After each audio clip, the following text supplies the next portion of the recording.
எதிரணியில் இருக்கக்கூடிய எடப்பாடி பழனிசாமி நேற்று ஒரு முக்கியமான கேள்வியை கேட்டிருக்காரு. என்ன பார்த்து சங்கின்னு சொல்றீங்களே, எப்படி நீங்க என்ன போய் சங்கின்னு சொல்ல முடியும்?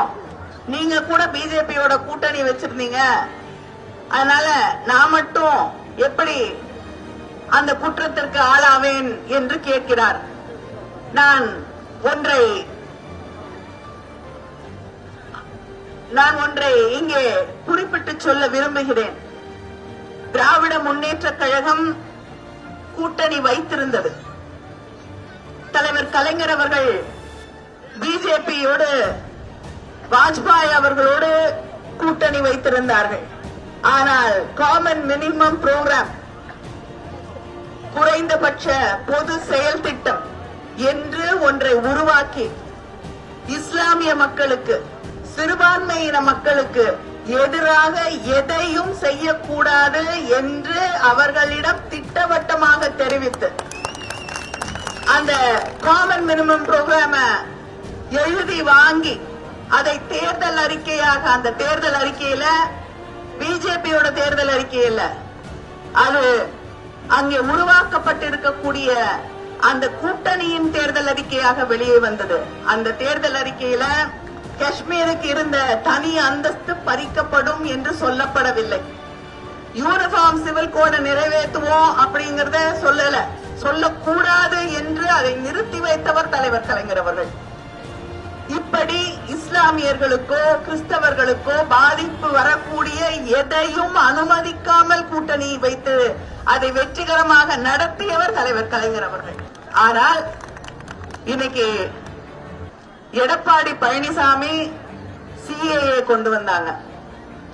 என்ன பண்ணாரு? எதிர்த்து ஒரு வார்த்தை பேசி இருப்பாரா? பேசல. முத்தலாக் பில் கொண்டு வந்தாங்க, அதை எதிர்த்து ஒரு வார்த்தை பேசி இருப்பாரா? இல்ல. இஸ்லாமியர்களுக்கு எதிராக வக்ஃப் போர்டு சட்டங்களை கொண்டு வந்தார்கள், எதிர்த்து ஒரு வார்த்தை அந்த இயக்கமோ அந்த கட்சியோ பேசியதா? இல்லை. விவசாயிகளுக்கு எதிராக சட்டங்கள் கொண்டு வந்தாங்க, தொழிலாளர்களுக்கு எதிராக சட்டங்களை கொண்டு வந்தார்கள், பேசினாங்களா? நேத்து கூட சிறுபான்மை இனத்தவர்கள் நடத்தக்கூடிய என்ஜிஓக்களுக்கு வெளிநாட்டில் இருந்து வரக்கூடிய பணத்தை நிறுத்தக்கூடிய ஒரு சட்ட வடிவம் கொண்டு வரப்படுகிறது பார்லிமெண்ட்ல. அதை எதிர்த்து நம்முடைய முதலமைச்சர் அவர்கள் குரல் கொடுக்கிறார்கள், நாம் குரல் கொடுக்கிறோம். ஆனால் அதிமுக அதை எடுத்து ஒரு வார்த்தை சொல்லி இருப்பாங்களா? இல்ல.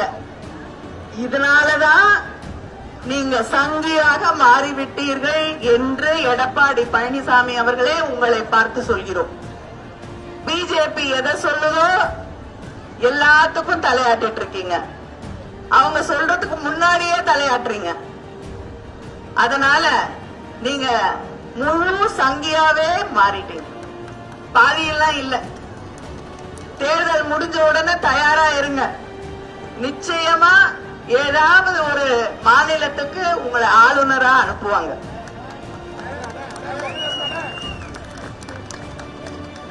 ஏன்னா அவங்களோட கூட்டணி வச்சவங்களுடைய நிலையெல்லாம் நம்ம பார்த்துட்டோம். அந்த கட்சி எங்க போச்சு, அந்த தலைவர்களுடைய நிலை என்ன ஆச்சு அப்படிங்கறதெல்லாம் நம்ம பார்த்துட்டு இருக்கோம். அதனால உங்களுக்கு காமன் மினிமம் புரோகிராமா நிச்சயமா ஒரு மாநிலத்துடைய ஆளுநராக உங்களுக்கு பணி காத்து கொண்டிருக்கிறது. அதோட இன்னொரு கேள்வி கேட்கிறாரு முதலமைச்சரை பார்த்து, உங்க சகோதரிய காங்கிரஸோட கூட்டணி பேசுறதுக்கு டெல்லிக்கு அனுப்புறீங்களே, அவங்க சங்கியான? டெல்லிக்கு போனா சங்கி இல்லங்க, டெல்லிக்கு போய் காங்கிரஸோட கூட்டணி பேசினா சங்கி இல்லங்க. பிஜேபியோட ஆர்எஸ்எஸ் கருத்துக்களை முன்வைத்து பேசும்பொழுதுதான் நீங்கள் சங்கி என்று அழைக்கப்படுவீர்கள். அதனால இப்ப வருத்தப்பட்ட பிரயோஜனம் இல்ல. சில ஆண்டுகளுக்கு முன்னால் சொன்னீர்கள், இனிமேல எந்த காலகட்டத்திலையும் பிஜேபியோட கூட்டணி கிடையாதுன்னு. தேர்தல் வந்த உடனே கூட்டணி வைத்துக் கொண்டு அவர்களோடு கைகோர்த்து கொண்டு மேடையிலே நிற்கும் போதுதான் உங்களுடைய சங்கித்தனம் முழுமையாக வெளிப்படுகிறது. அதனால தமிழ்நாட்டுல இந்த சங்கிகளுக்கு இடமில்லை இடமில்லை இடமில்லை என்பதை திருப்பரங்குன்றத்திலிருந்து தொடங்கி நாம் நிரூபிப்போம். தமிழ்நாட்டில் வளர்ச்சி பணிகள் நடைபெற வேண்டும்.